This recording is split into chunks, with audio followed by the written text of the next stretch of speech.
Hello guys, we're starting the next live stream after a really long pause. I had a lot to do, a lot is happening in my life last time, but here I am and I'm so excited for today's live stream with Rosen. I'm so happy that finally we decided to make this live stream together.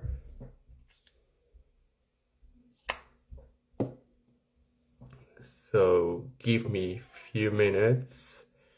Oh, hi mom. My mom is here. My mom unfortunately doesn't understand English, so I will say hello to my mom. Cześć mamo, nie będziesz nic rozumiała pewnie, więc miłego wieczoru. Okay, so let's start.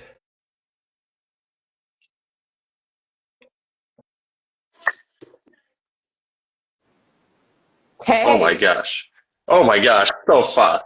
This is awesome. Hey, we got this.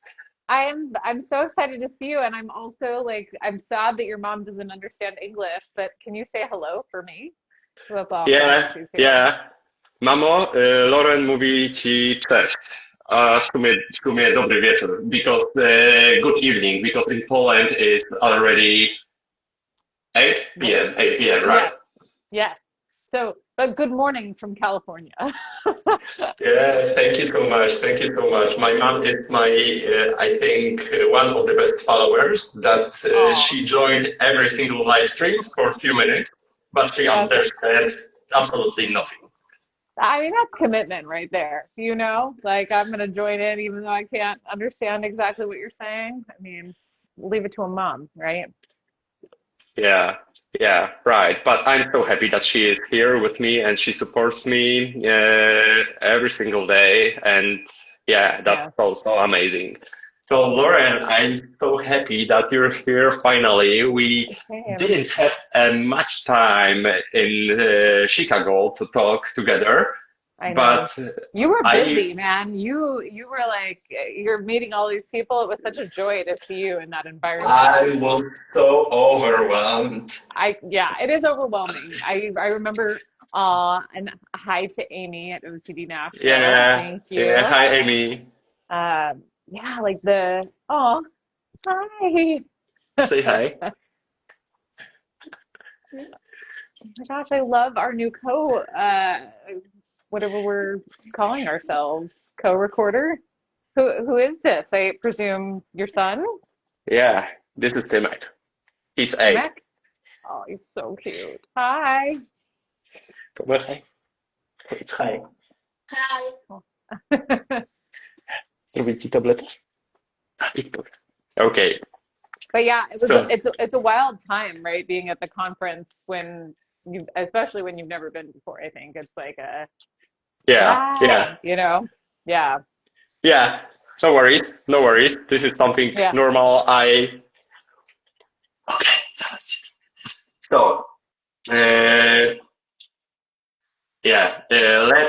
not engage in this. Oh, sorry. Lauren is here. Or something with intro. Yeah, now I can hear you. But now I can. Not showing up. That's weird. Huh. Can you hear me?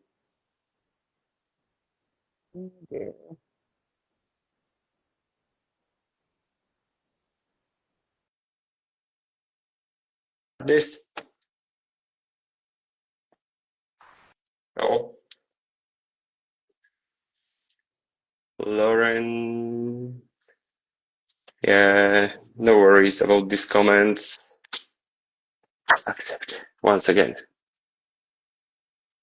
Oh, hey Martina, how are you doing? If we will not. I don't know what happened.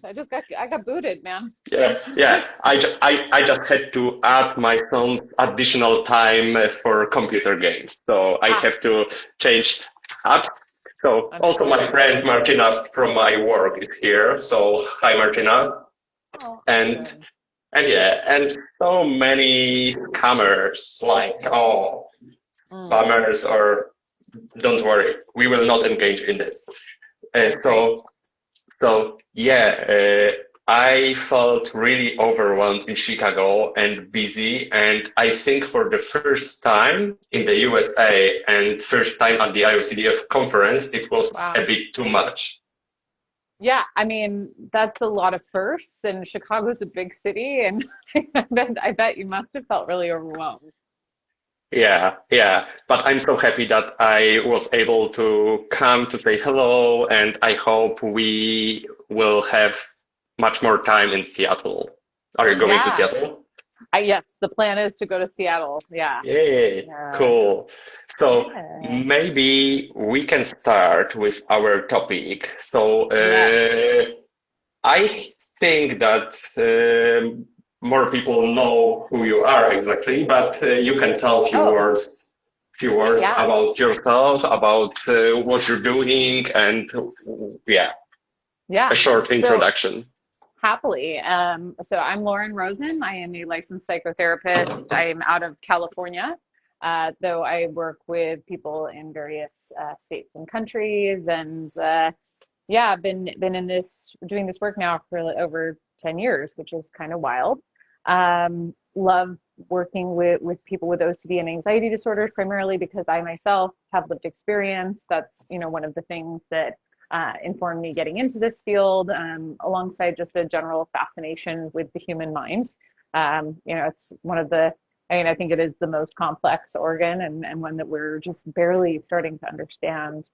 Um, and yeah, I actually I also have a podcast, the Purely OCD podcast. I try to do some advocacy work here on Instagram, and and I just wrote a book, the Mental Compulsions workbook. Yeah, Yeah, the perfect for timing. OCD.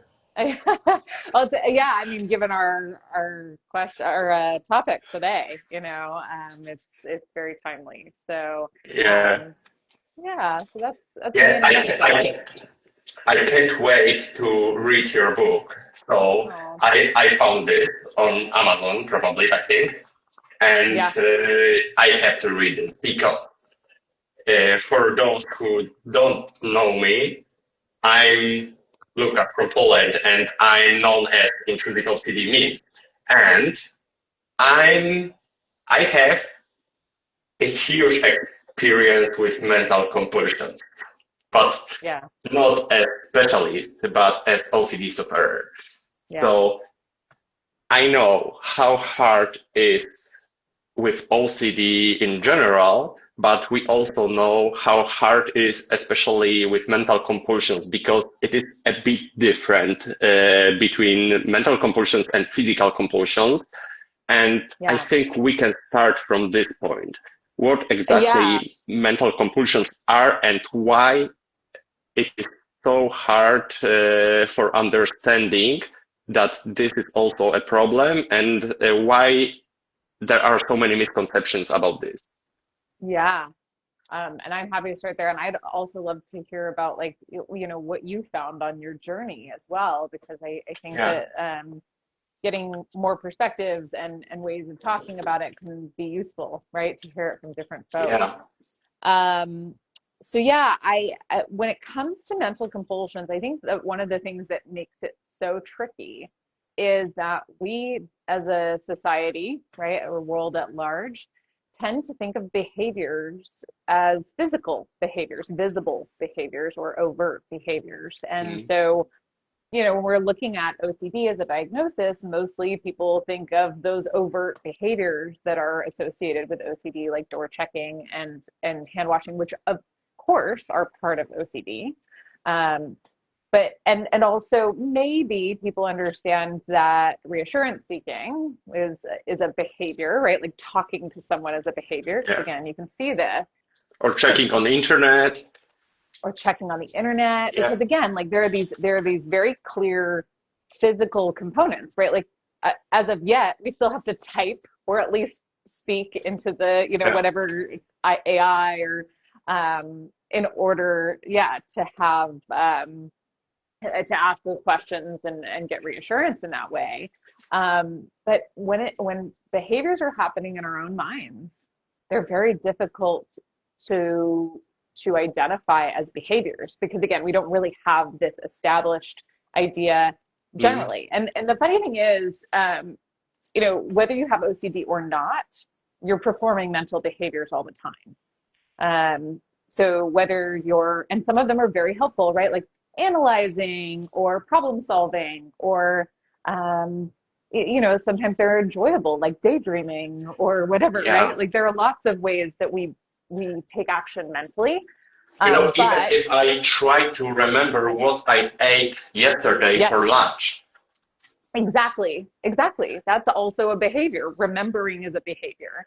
I think it gets tricky too, because sometimes when it comes to thoughts and thinking, sometimes thoughts will just pop into our minds, right? And there's, intrusive, right, thoughts, those automatic thoughts that just sort of pop up without any sort of effort on our part. But then there's how we respond, and whether or not we engage in thinking, and whether that's ruminating about something that happened in the past, or worrying about how things will go in the future, mentally rehearsing some sort of scenario that could come to pass. And these are things that we see a lot in OCD. Also mental review. And I mean, we have all these different names. And I talk about a lot of the different ways that they can occur in my book. But the reality is, just like with the OCD subtypes, the main benefit of talking about these different types of compulsions isn't because we need to label them perfectly or Mhm. identify Yeah. them. Like they bleed into one another, but so that people can understand, like, oh, I'm doing that. And I have a say in whether or not I continue to do that. Yeah. And I think also mental compulsions are really, really hard to understand because we are, we, our brain is working all the time and we think all the time about so many things and find this subtle difference between thinking and between mental compulsion, especially at the Mm, beginning, is really hard, and it was really hard for me. And you know, yeah. when I was with my friends and I tried to find a solution in my head, my friends thought that I'm sad or something happened, not big Mm, deal, but something yeah. is wrong. I had a bad day, nothing special. And Yeah. that's why it is so hard because all those compulsions are happening in our head here. Yep. Yeah. And first thing, and I think the most important thing in my OCD journey was to know what is mental compulsions and when it starts, because I have time to react as soon as possible to not engage in this, and Mm, finding this subtle difference between thinking and between compulsion. So this was mm, game changing for me because yeah. uh, when I have intrusive thoughts or something is triggering for me, and now I'm aware when this really, really hard urge is coming to figure it out right here, right now. I Yeah. know, okay, not stop thinking about this, but let this be there and do what you want. And this Right. was really important. It is super important. And I think it is tricky to know or to have a sense of when thinking, and especially because thinking can become, like, it can turn into a mental compulsion. Um, and I just like a behavior can turn into a compulsion, right? So like after using the restroom, I wash my hands, and that's perfectly normal. Most people do that. Washing my hands is not a problem, but it can become compulsive, right? And so you can be washing your hands, and then all of a sudden you're washing your hands for 5 minutes, and you're washing your hands with really hot water, and you're scalding your hands, and you're doing all of these rituals, right? It's not different in that there are helpful behaviors, and then there are unhelpful behaviors. And so one of the things that I in my work prefer, funny enough, like to talk to people about is the difference between helpful and unhelpful behaviors, whether Hmm. mental or otherwise. Because I think sometimes people get caught up in like, well, how do I know for sure it's a compulsion, right? And I think having obsessions about like, well, but what if I'm making a mistake by dropping like the thinking about it? What if I missed something, right? That it's okay. Well, does this seem helpful? Like, is this getting me like closer in a meaningful way toward the life that I want to live? And so often when you look at like consistent or excessive analysis of something, right? Like you've gone over and over and over something in your head a million times, the likelihood that you're going to get something more out of it becomes very, very low. And so saying like, Hmm. yeah, it's possible that I could get something out of thinking about this more, but it's highly unlikely. And so I've got to take this leap. Do you know what I mean? Yeah. Hmm. Yeah, absolutely. And I also think that the first thing when I see when this circle starts is this urge, but also the distress, and also I try really often to ask question to myself when I start ruminating about something, if this is really necessary right now. And Absolutely. this is something what Nathan Peterson told me, Mm. and and the answer is in 99% that no, this is not necessary right now to figure it out. Yeah. And if I really feel that I have to figure it out right now, that means this is a compulsion, this is OCD, and Yeah. this is something that I have to not engage with. Yeah, absolutely. And I think to your point and your point before, which I think are so valid, is that there are certain tells, like that sense of urgency and the absence of anything that actually needs to be addressed right now, that should absolutely put you on high alert and go, okay, well then I'm just going to press pause on this and I can revisit it, in 24 hours or I can Hmm. have a dialogue maybe with my therapist or with a trusted friend who understands OCD about like, all right, how do I best proceed here? Like, is it maybe wise for me to drop this ongoing? Um, because yeah, if there's something that seems urgent or feels really scary, but there's nothing that would suggest that it needs to be tackled right now, yeah, it's a telltale sign, no doubt. Yeah, yeah, absolutely. And I also think that problem with mental compulsion is also because I think um they are acceptable in society because no one can see them, so no one can react that you Yeah. did something wrong, and you feel so alone and so shameful. And Mm, in my case, it was like I didn't decide to tell about this for over 3 years, especially mm, when my ROCD started, mm, and so many questions in my head. I tried to remember react of my partner, how she smiled, or where she go, or what she can do yeah. um, right now, somewhere there, or yeah, and all those things are happening here. So I can remember mm, one situation with my son when I was with my son home alone, and he asked me to play with him. Mm, And I was already in my rumination cycle, so I told him that give me 5 minutes. And mm, this wasn't 5 minutes, this was about an hour.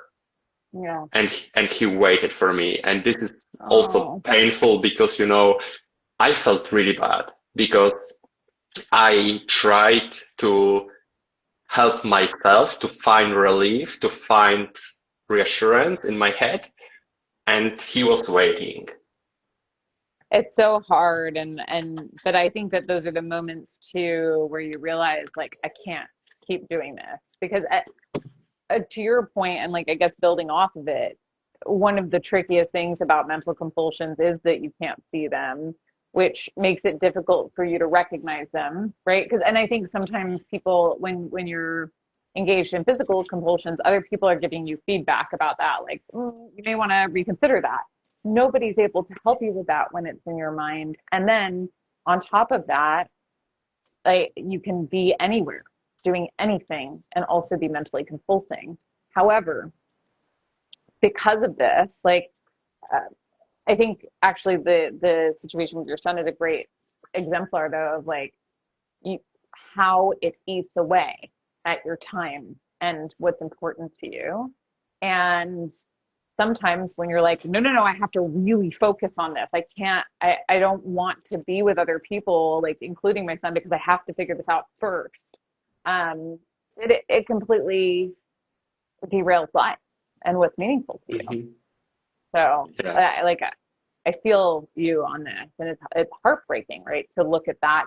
And I think also we all have to find our sort of breaking point, and Yeah, I think because also otherwise, okay, I think also it comes with time, with experience, because, sometimes we need time to realize that something is wrong, that something is unhelpful, yeah, and I really needed time in therapy. I needed time by reading books. I needed time on my socials, talking with so many therapies and lived experience. And then when I talked with many people, I realized that, oh, I got this. I know exactly that point. I think in 99% of situation, I can see this start point of rumination, of mm, mental compulsions. And even knowing this point, it is sometimes really hard to stop. mm-hmm, yeah. And I actually, it's funny, like I commend you for being like for knowing at the start, because I think, as I was saying earlier about the fact that thinking can turn into like, sort of helpful thinking can turn unhelpful. Um, it like, I think oftentimes it's more about identifying and interrupting mental compulsions that it is about not engaging them in the first place. And I, so to clarify though, I think when you have a single theme, right? Like, so say you have harm OCD, right? The likelihood is that you're going to start to spot that theme as it comes up, and the ways in which you respond to these Mm. thoughts. And so you might be better at stopping them more readily. But OCD, as you and I both know, like has this tricky way of just wearing different costumes, and all of a sudden it's you're anxious about whether or not um like you're doing things in a morally righteous way, as opposed to whether or not you're going to physically harm someone. And then there's this sense of like, no, but I really do have to figure this out. Like, this is important. So Mm. understanding too that like a lot of the time you're going to catch yourself when you've already started, which is tough because then you've got this pull to Yeah. keep going. Like, now I really have to figure out whether or not I'm being more morally righteous in this. Like, it's super important, and I'm really anxious. And to say like, okay, like you were saying earlier, I'm going to press pause on this because it seems like there is nothing actually urgent going on, even though I am feeling Mm-hmm. a Yeah. great deal of distress about figuring this out. Uh, yeah, so I think it's cool that you're at a place where you can kind of see it at the outset. As somebody who's been in recovery for a long time and who's has a very anxious mind generally, I can say that Yeah. oftentimes I'll be like, oh, this is not helpful, right? But it's been going on for maybe, a few minutes, or maybe even a little bit longer. Yeah. Yeah. Yeah. Exactly. And I also I also think that really tricky with mental compulsion is that there is also a problem with reassurance seeking and avoiding, because this is also tricky and people can't see how avoidance or reassurance seeking could look like in Yep. terms of mental compulsions. Because, you know, sometimes I ruminated for a few hours, and sometimes I needed only this right feeling in my head. Yep. And this was this short relief, and then again and again. Or sometimes I avoided uh, places or avoided things because I knew that it was triggering for me, and then all Absolutely. things started in my head. So also here we can fall into OCD trap really easily if we are not aware. Yes, absolutely. I think that's spot on, and so many different ways in which we can be limited by our unwillingness to feel Mhm. anxiety or whatever, guilt sometimes for people, or distress, discomfort, doubt, disgust, and certainly not only mental in nature. I do think it's interesting as you're talking about reassurance seeking and avoidance as well, that there's an added layer here too, which is that people do try to practice thought suppression, which is in effect a form of thought avoidance, right? Like Yeah. if a thought comes up, it's like I'm going to push that away.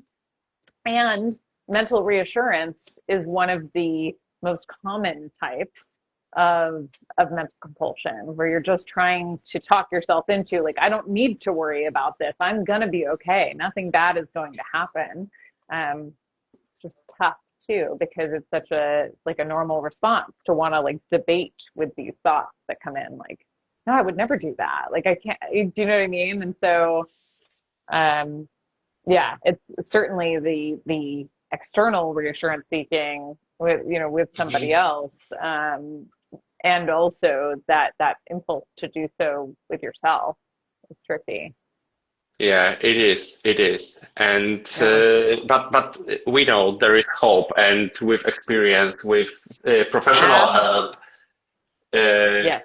with educating ourselves, but no compulsively, because I fell for this trap also at the beginning of my story. After my diagnosis, I started reading books after books, book again Yeah. and again and again. And then I was like, oh my gosh, I don't want to be specialist. I just want Yeah. to recover. Live your life. Yeah. Yeah.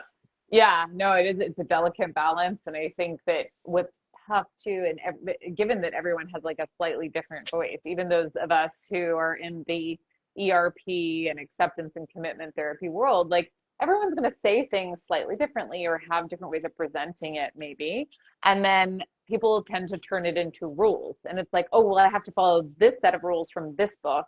Oh, and I also have to follow this set of rules from Yeah. this book, which just can be completely exhausting. And none of them are rules, Yeah, right? and They're overwhelming, guidance. especially at the Yes, beginning, because yes, people are looking for help so hard at the beginning. They don't know where to find help, or CBT is okay, or something else is okay, or ERP, or ACT, or mindfulness. There are so many options.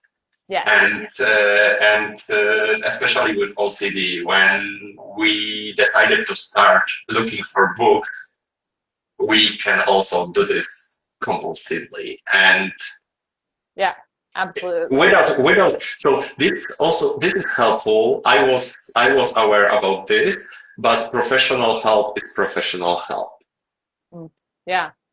Yeah, I mean, I think that, well, and it's tough too. And I don't know what the state of things is in Poland, but like a lot of different countries don't regulate the profession either. And so somebody can say that they are a coach and really have no credentials to back that up. Yeah. Um, and a lot of people say a lot of different things work for OCD, right? Like there's a guy on Instagram who every once in a while likes to come out and say that like celery juice is a cure for OCD, which is of course Yeah. nonsense. I Yeah. like based on what I'm aware of anyway at this point. And I Like there's a think also this is really dangerous because so many AI apps are growing like mushrooms on internet. totally Totally. This And is I trained properly could be really supportive of like, okay, like orienting people toward Can you allow these thoughts to be here? Can you make space for your Yeah. feelings? But will also, I mean, I have had clients who are like, well, I asked AI for reassurance and they told me that I should be really worried. And I'm like, oh no, no, no, no, no. Because it's not an oracle, right? And Yeah. yeah. So I do think that if you can access it, which of course is like a nuanced thing between, having specialists who serve your area, financial, limitations as well are certainly a Hmm. problem. Um, but if you can access help, it can be really supportive. And, you know, we do our best, to spread awareness around what the Yeah. evidence-based treatments of choice are. Um, and IOCDS does a great job of that as well, of outlining the different evidence-based approaches. And I'm a huge fan of ERP through an acceptance and commitment therapy lens. I think it's Yeah, and magic. really, I'm really happy that you mentioned that because also, especially now when we already told what the mental compulsions are and how tricky they are, we can also mention what is really helpful Yes, I because think that's we so know important. that Yeah, ERP is a gold standard also for mental compulsions, but yeah. how ERP can looks like for mental compulsions? It's a great question. And I think so important to your point. Like we've talked about the problem, let's talk about some of the solutions, of which there are many. And I think that mindfulness plays a huge role in ERP for mental compulsions because of the RP part. And a lot of my book is actually, I would say there are, I don't even remember exactly how many chapters there are on response prevention with mental compulsion, but there are more than there are about exposures because exposures are pretty straightforward. You face the things that give you fear. And that's pretty, it's not difficult to come up with a list of things that cause you anxiety or like things that you could be doing and besides the fact that we're constantly faced with triggers in our everyday life, and that's just another word for exposure, it's a Mhm. trigger. Yeah. But when it comes to mental compulsions, for all of the reasons that we've been talking about, it is nobody is really, you're not aware of how to stop thinking, usually, when you enter OCD treatment. I know I wasn't. Again, you don't have a framework for mental acts being behaviors, let alone things that you have any control over. And there you are, mostly trying to stop the initial thought or even the awareness of this idea, rather than controlling what you can, which is how much ongoing attention that you're giving it and how much you're Mhm. engaging with it. And so, long of the short is mindfulness is a huge part of recovery when it comes to mental compulsions. And a lot of that is down to heightened awareness. So the beauty of mindfulness is that non-judgmental awareness of what's Mhm. actually happening in your mind at any given time is like a superpower. I say non-judgment because as soon as you start judging it, it's like you start resisting it. So if I can notice that I'm having a thought that I might harm a family member, that's like, oh, I'm having this thought that I might harm my family member is very different from, oh, why am I having this thought about harming my family member again? I don't want to have this thought, make it go away.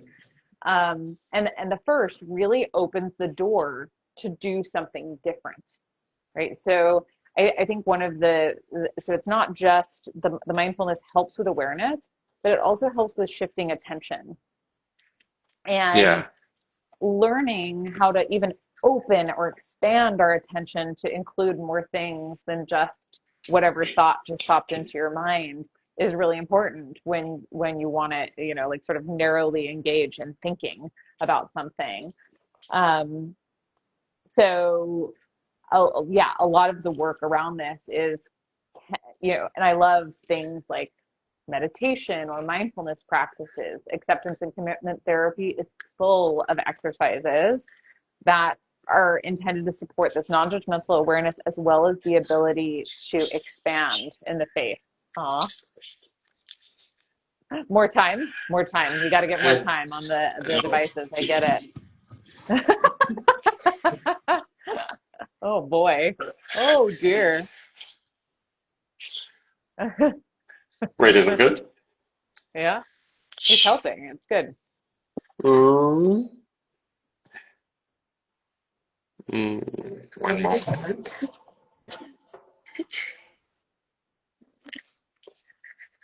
Okay, here you are.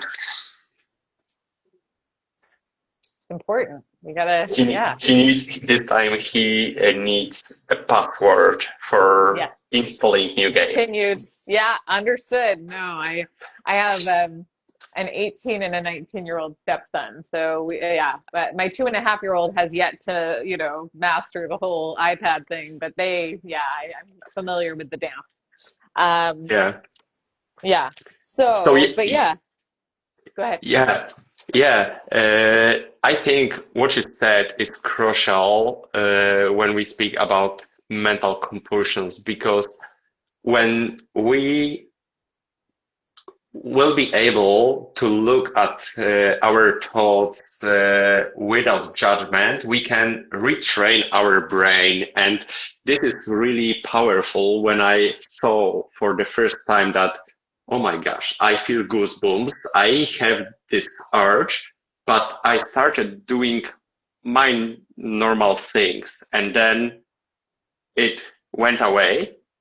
Right. It, it was really amazing. Yeah, it is. It's phenomenal to sort of, I think also because it comes back too, right? Like the urge and the thoughts, they all come back and Yeah. that's okay. But to recognize that you need not be a slave to your thoughts and feelings Yeah. is incredible. And it's, yeah, I mean, I think such a gift, I know in my life more generally that I found has allowed me to be much more present to the things that matter to me. And that's the other thing I will say too, from the perspective, or when it comes to recovering when you're primarily dealing with mental compulsion, is really tuning into what's meaningful to you and what matters to you. I actually think that that's true regardless of what kind of compulsions you do, because the whole idea is like, can we get you paying more attention to the things in your life that actually matter to you? Doesn't mean that you have to push away the other awareness, but we're spending, Hmm. the awareness of these thoughts about wanting to harm my family members pop in, and now all of my attention goes to trying to get rid of them. And instead, can I just let those be there so I can get back to spending time with my kid, right? And Yeah. that's Yeah. so it's so important to really connect with like, how do I want to show up and what do I want to prioritize, knowing that I can't control the presence of these thoughts or feelings. Oh, there was one other thing I wanted to say though that I think is really important, which is that people often, when I talk to them about disengaging from mental compulsions, they worry that like, well, but am I pushing away the thought if I'm not, if I'm not engaging Yeah. actively? And understanding that there's a difference between thought suppression, which is really like actively trying to push a thought out of your mind, like I'm not willing to have that thought or that awareness, and disengaging from actively trying to sort something out. And it's okay to disengage from actively trying to sort something out. Like you're not, Yeah. it's not like in order to do OCD treatment right, you have to follow every thought until you've reconciled it. Like that would be like, in order to do it right, I have to wash my hands correctly. It's the same idea. Mhm. But I think it could be confusing for people. Yeah, it can be confusing, but I really like this image when so first when we start ruminating, with Mm, every single minute, it's harder to go out of this trap because we mhm, know that OCD is creating scenarios really, really good. And mhm. after a few minutes of ruminations, it can be even harder to go out. But Yeah. when trigger hits or intrusive thoughts hits, and before we started ruminating, there is sometimes really small, sometimes really bigger, but there is a gap. Mm-hmm. And you know, this is our life, so we can make a decision Yeah. during this small gap if we want to go towards our values, of if we fall for this trap again and again Yes. and again. Yes.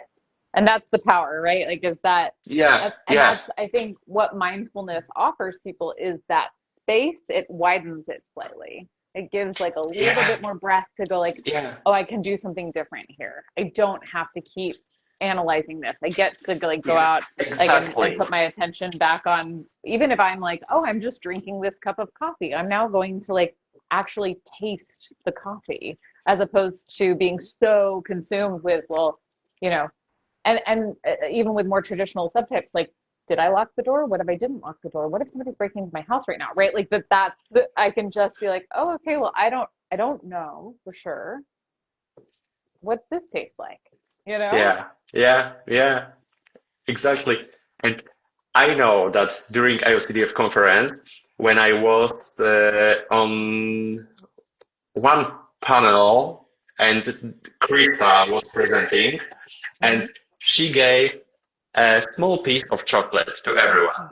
Yeah. And I ate it immediately, and then she told everyone that don't eat this now. Smell it, taste it, and I was like, I don't have my chocolate. I didn't saw this gap because I thought that I have chocolate, so I can eat this, Yeah. and yeah, Well, what a cool mindfulness. takeaway anyway, though, right? Like it's because you recognize like, oh, I didn't take the moment of pause. I just ate it, you know, and that's Yeah, like it educates you in a way it too that yeah, like, oh wow, I immediately did that, and that awareness is so yeah, crucial so that the next time that you yeah, immediately go to exactly. do something, it's like, oh, wait a second. um if there's anything, one of the biggest adjuncts that I think is so important is having a growth mindset. And Mm, I think sometimes people think, oh, I've been caught up in mental compulsions, I'm a failure, right? It's like, yeah. no, no, like that's what we need, is for you to catch yourself in that moment. That's winning, right? Yeah, exactly. Because when I was at the beginning of my journey and I started ruminating, I wasn't aware that this is something wrong because I felt like I have to find solution. And uh, and yeah, and I can remember, I think a few months ago, I told, or 1 month ago, I told one person about this small gap between intrusive thought or trigger and rumination. And this person told me, but this is, this is really, really short gap, really, really, and how can I see this? And with time, with experience, with mindfulness, practicing ERP, as you said, we can make this gap a little bit That's right. bigger. Bigger. Yeah. So that you can sort of interrupt it. Absolutely. Absolutely. Yeah. Um, I'm So, I, I'm aware of yeah, the time. We've had so much fun talking, and I am gonna have to sign off here momentarily, yeah, yeah, unfortunately. yeah. It was, Um, it was, it was an amazing conversation, it was so nice to finally get to chat with you. Yeah, I yeah. really appreciate all of the advocacy work that you're doing. Oh, and I think for everyone who listened to us or who will be listen later, I wish you guys to find your gap because this Mm, is really powerful moment. And absolutely. check Lauren's book. I will share Oh, this when I share this live stream. I will put the link and thank yeah, you. Yeah, yeah, I just hope I know that it's a book that I really could have used when I was in the thick of things and before I found therapy and found support. So I'm hopeful Yeah. that it will offer some support. I will Um, get I will get my copy and I will take this to Seattle. And I wish you give me you got it. I'll say something yeah. like find the gap. It's like mind the Yay. gap in the UK, but it's like our new thing. I like it. Um, all right. Well, Yeah. lovely. Thank you so much. Have a So lovely lovely. day. Also, And hi, Kevin. I just saw Kevin from Fearcast Podcast pop in. He's the best. Have you talked with Kevin yet? not yet. Okay. But Yeah, he's yeah. solid.